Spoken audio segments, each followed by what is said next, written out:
Խաղաղության խաչմերուկ այստեղ ծրագիրն էր պետք եւ այսօրվա աշխարհակաղակական պայմաններում մեջ կկարծեմ, որ իրատեսական մեկ ծրագիր է, որ առաջ կմղվի դիվանագիտական շրջանակների կողմը, ինչ կկարծեք Թուրքիո ընդհանուր դիրքորոշումը այս ծրագրի այսօրվա ձեր շփումներու ընթացքին այս ծրագրի հարցն պիտի քննարկվի թե ոչ կամ ուր հասած է Հայաստանը այս ծրագիրը իրագործելու քայլերու մեջ։ Շատ լավ, տեսեք, ես ասացի, որ այցի նպատակն է նաև մեր դիրքորոշումները, մոտեցումները, առաջարկները ավելի մանրամասն ներկայացնել Թուրքիայի նախագահին։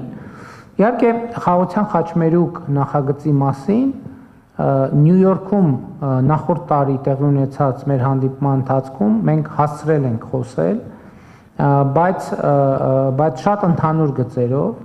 Եվ հենց այդ աներկությունը ակնհայտորեն մենք քննարկումների համար ավելի երկար ժամանակ կունենանք եւ ես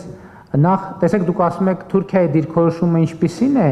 ես նախ ուզում եմ համոզվել որ Թուրքիան բավարար չափով տեղեկացված է մեր դիրքորոշումների եւ նրա նրբությունների մասին որովհետեւ էս էլ կա տեսեք շատ մի հատ հետաքրքիր իրավիճակ եւ նրբություն Ինչպիսին է Թուրքիայի դիրքորոշումը խաղաղության խաչմերուկ նախագծի վերաբերյալ այս հարցին պատասխանելու համար նախ պետք է համոզվել որ Թուրքիան եւ Թուրքիայի առաջնորդը թուրքական պետության ղեկավարը բոլոր եթե ոչ բոլոր էական մանրամասներով ծանոթ է մեր առաջարկին եւ դա կարող է տեղի ունենալ Այն դեպքում, երբ որ այս երկխոսությունը տեղի ունենա, որովհետև էլի եմ ասում, այո, ես հոդված եմ գրել, ելույթներ եմ ունեցել, հրապարակումներ եմ արել, ենթադրվում է, որ ինստիտուտներ, ինչպես Հայաստանի դեպքում, այնպես էլ առավել ևս Թուրքիայի դեպքում տեղեկանքներ են պատրաստում ներկայացնում, բայց էլի եմ ասում, ինձ համար էլ է տենց, այդ բոլոր տեղեկանքները եւ թղթերը տալիս են որոշակի հարցերի պատասխաններ, բայց նաեւ հարցեր են առաջացնում Շատ կարևոր է, որ այդ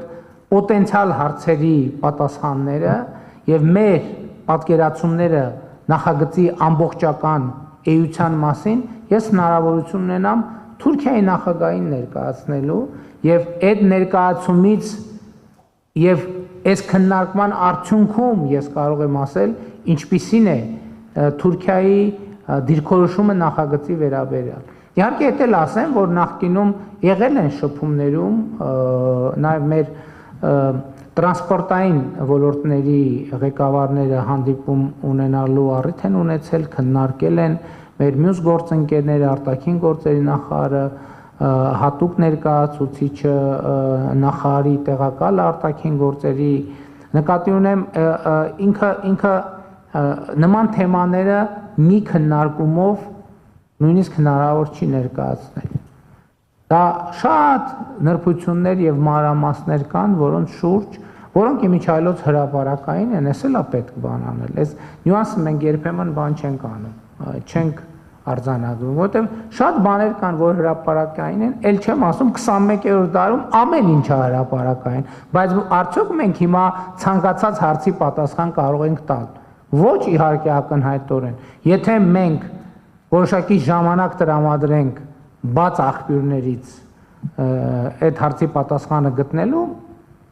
մեծ հավանականությամբ կգտնենք բայց խնդիրն է նա թե դու տվյալ ինչքանով այդ հարցը օրակարգում ինչքանով ես դու կենտրոնացած այդ հարցի վրա սրանք կարևոր նրբերանգներ են եւ դիվանագիտական շփումները հենց դրա համար են կարևոր որպեսզի հնարավոր լինի տեսեք այս դուք մեր սեղանին դրած է իմ բոլոր հանդիպումների այսօր էլ հանդիպումներում լինելու է եւ ուրիշ բան է երբ որ կա հնարավորություն բացել այս բրոշյուրը եւ այդ բրոշյուրի վրա փորձել ավելի պատկերավոր ներկայացնել թե որն է Հայաստանի Հանրապետության առաջարկը իսկ ընդհանուր առմամբ իհարկե երբ որ ես ասացի որ շատ կարեւոր է որ վերջում ունենալ թե որն է մեր այն կետը որը արձանագրվի մենք կհամարենք որ այս փուլի մեր նպատակը իրագործվեց արդեն ասացի Հայաստանի եւ Թուրքիայի միջև դիվանագիտական հարաբերությունների հաստատում սահմանների բացում որը ենթադրում է Հայաստան-Թուրքիա ճանապարհների, երկաթուղիների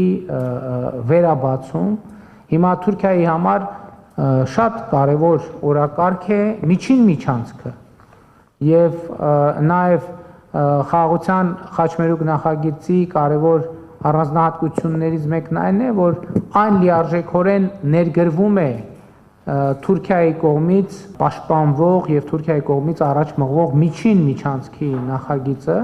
եւ ինձ համար գոնե ինձ համար ակնհայտ է, որ խաղաղության խաչմերուկ նախագիծը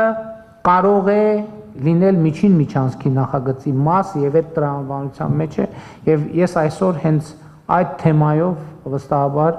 կխոսեմ նախագահ Էրդողանի հետ։ Խնդրեմ